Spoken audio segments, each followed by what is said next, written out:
Alright, so from yesterday, Battle of Lexington and Concord.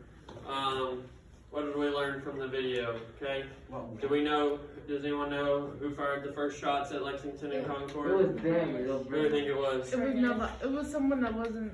Oh. A part of the battle, right? Like no one actually knows who fired that first shot, whether it was a British soldier or whether it was one of the colonists.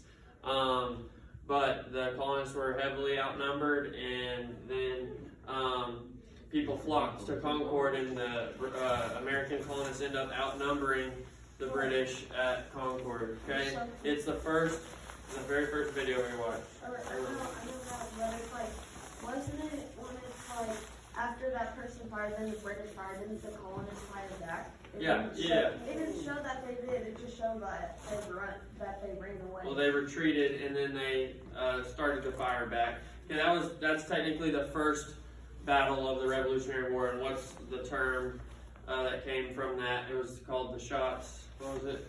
Shots heard around. Oh yeah. Very good, Braden. The shots heard around the world. Okay, it was the Battle of Lexington. It was the first battle.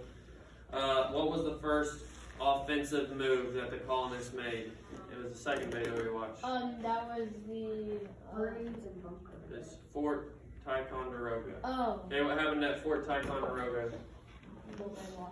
Oh wait, no, they went in and snuck in and stole ammunition. Very good.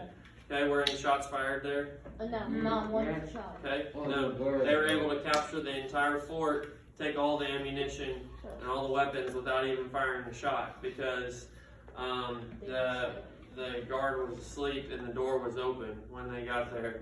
And Dumb people just leave the door open. yeah, so they were not expecting anyone to come by.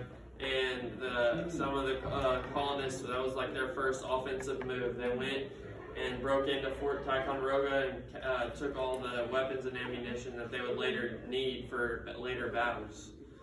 Okay, and then the Battle of Bunker Hill. So it's actually seen as a success for the American colonists, even though they lost the battle. Why was it successful though? Why would they consider it a success? Yeah, AJ.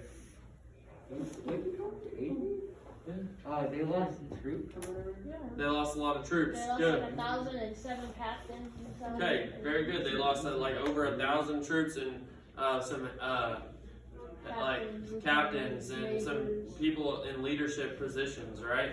So the colonists were taking out the high ground on the hills in Massachusetts, right?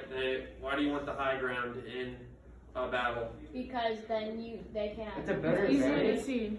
Better advantage, right? It's like if you're playing Fortnite or you're playing Call of Duty, you build up where you get the high ground so that you can see down and shoot down at them, right?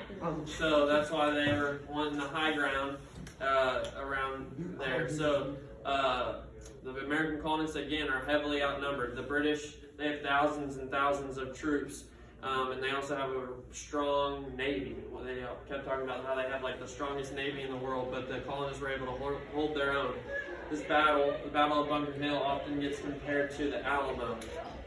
It's like the Alamo of the Revolutionary War because the troops were outnumbered, the American colonists were outnumbered, but they still inflicted heavy casualties on the enemy and proved that they could hold their own, right? So you need to remember the it's considered a victory for the Americans even though they lost. Why, Cameron? Why is it still considered a victory for the colonists even though they lost? Why? Because they had the high ground. Because why? I'm sorry, I just can't hear you. Because they had the high ground? Okay, high ground, but what else? They lost a lot of troops. Very good. The British lost a lot of troops, okay? The British took major damage from that battle. Alright?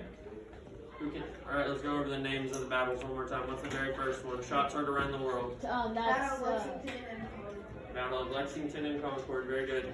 And when we capture the Fort Ticonderoga. Very good. And then the hills. What was that one? Bunker. Battle of Bunker Hill.